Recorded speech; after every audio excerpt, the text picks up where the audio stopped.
Okay त नमस्ते साथीहरु, के चाल खबर? म तपाईहरुको होस्ट प्रशान्त श्रेष्ठ तपाईलाई स्वागत गर्दछु अर्को एक्साइटिङ टेक्निकल भिडियोमा। सो साथीहरु, आजको यस भिडियोमा तपाईलाई यस्तो एन्ड्रोइड ट्रिक बताउन गइरहेको छु जुन ट्रिकलाई युज गरेर तपाईले कुनै पनि आफ्नो एन्ड्रोइड स्मार्टफोनलाई ट्याबमा चेन्ज गर्न सक्नुहुन्छ, यसले ट्याबमा चेन्ज गर्न सक्नुहुन्छ। सो यो ट्रिक युज गरेर तपाईले आफ्नो साथीलाई देखाउन सक्नुहुन्छ र इम्प्रेस पनि गर्न सक्नुहुन्छ। र साथीहरु, कुन ट्रिक हो यो र यसलाई कसरी युज गर्ने, यो सबैको बारेमा यो भिडियोमा तपाईलाई भनेने छु। त्यसै भिडियो सुरुदेखि लास्टसम्म हेर्नुहोस् र तपाईले राम्रो लाग्छ भने लाइक गरिदिनुहोस् र अहिलेसम्म तपाईले मेरो च्यानल सब्स्क्राइब गर्नुभएछ भने प्लिज यार सब्स्क्राइब गरिदिनु होला, किनभने म यस्तै टेक्निकल भिडियो लिएर आइरहेको हुन्छु।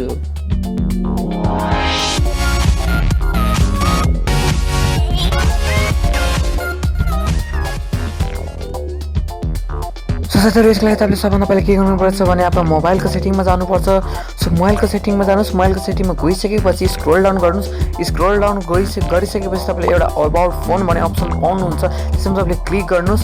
साथीहरु, मोबाइलको ब्रान्ड अनुसार तपाईले सेटिङहरु पनि डिफरेन्ट पाउनुहुन्छ। सो तपाईले यो चेकआउट आफ्नो मोबाइलको गर्न सक्नुहुन्छ। सो तपाईले तल स्क्रोल डाउन गरिसकेपछि धेरै जस्तो मोबाइलमा तपाईले यो अप्सन पाउनुहुन्छ। सो फ्रेन्ड्स, यहाँ आइसकेपछि तपाईले के गर्नुपर्छ भने यहाँ सफ्टवेयर इन्फर्मेसन भनेर अप्सन आएको छ, यसमा क्लिक गर्नुपर्छ। सो मैले यसमा क्लिक गर्छु। यो क्लिक गरिसकेपछि स्क्रोल डाउन गर्नु हल्का स्क्रोल डाउन गरिसकेपछि यहाँ बिल्ड नम्बर भन्ने एउटा अप्सन आएको छ। तपाईले यसमा के गर्नुहुन्छ भने 13 चाहिँ यसलाई ट्याप गर्नुहोस्। सो यसलाई म 13 ट्याप गर्छु र ट्याप गरिसकेपछि यहाँ डेभलपर मोड हेज इनेबल्ड भनेर अप्सन आउँछ, जुन यो मेरो अहिले भइसकेको छ इनेबल। सो यसमा इनेबल अलरेडी भइसकेको छ भन्ने मेरो यहाँ देखाइरहेको छ। सो तपाईँले यहाँ 13 चाहिँ क्लिक गरिसकेपछि तपाईँको डेभलपर अप्सन पनि अन हुनेछ। सो त्यसपछि के गर्नुहोस् भने ब्याक जानुहोस्। ब्याक गइसकेपछि तपाईँले यहाँ हेर्नु सक्नुहुन्छ डेभलपर अप्सन भन्ने एउटा यहाँ आइसकेको छ सेटिङ। सो के गर्नुहोस् भने यसमा क्लिक गर्नुहोस्। यसमा क्लिक गरिसकेपछि डिफ्रेन्ट अप्सनहरू पाउनुहुन्छ। सो फ्रेन्ड्स, यो डिफ्रेन्ट अप्सन केही पनि छेडछाड नगर्नुहोस्, किनभने यसले प्रब्लम आउनसक्छ मोबाइलमा। सिम्पली मैले जुन सेटिङ भने चाहिँ त्यसलाई चेन्ज गर्नुहोस्। सो यसको लागि तपाईँले स्क्रोल डाउन गर्दै गर्नुहोस्। सो तपाईँ फाइनल यो अप्सन भने पाउनुहुन्छ जसको नाम हो मिनिमम विथ। जस्तो यसमा के गर्नुहोस् भने क्लिक गर्नुहोस्। सो यो सुरुमा तपाईँको जुन डिफल्ट मिनिमम विथ हुन्छ त्यसलाई तपाईँले याद गर्नुहोस्, जुन कि 360 छ।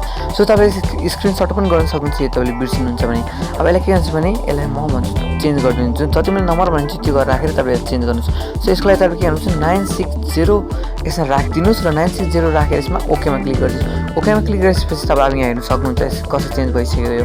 सो यो चेन्ज भएको तपाईँले हेर्नु सक्नुहुन्छ, यो एकदमै यो ट्याबको तपाईँले फिल पाउनुहुन्छ, यहाँ हेर्नु सक्नुहुन्छ ट्याब जस्तो तपाईँले जुन ट्याबमा तपाईँले देख्नुहुन्छ यो तपाईँले देखाउन सक्नुहुन्छ आफ्नो साथीहरूलाई र तिनीहरूले इम्प्रेस गर्नुहुन्छ र तिनीहरूले ट्रिक सिकाउनु पनि सक्नुहुन्छ। सो फ्रेन्ड्स, तपाईँलाई अझै म यसको देखाइदिन्छु यो कस्तो लुक आउनेछ यसको।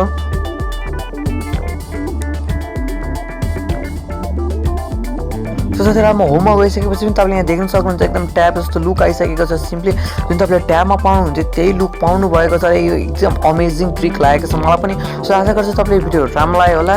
र यसलाई ब्याक गर्नलाई चाहिँ फेरि प्रि डिफल्ट सुरु पहिलाको जस्तै ल्याउनलाई के गर्नुहोस् भने फेरि त्यही सेटिङमा जानुहोस् डेभलपर अप्सनको, अनि त्यही तपाईँले मिनिमम विथ भन्ने अप्सन खोज्नुपर्छ र मिनिमम विथमा क्लिक गरेपछि फेरि तपाईँले जुन मैले प्रि डिफल्ट जति नम्बर रहेको छ त्यही राखिदिन्छु। सो 360 थियो त्यो नम्बर।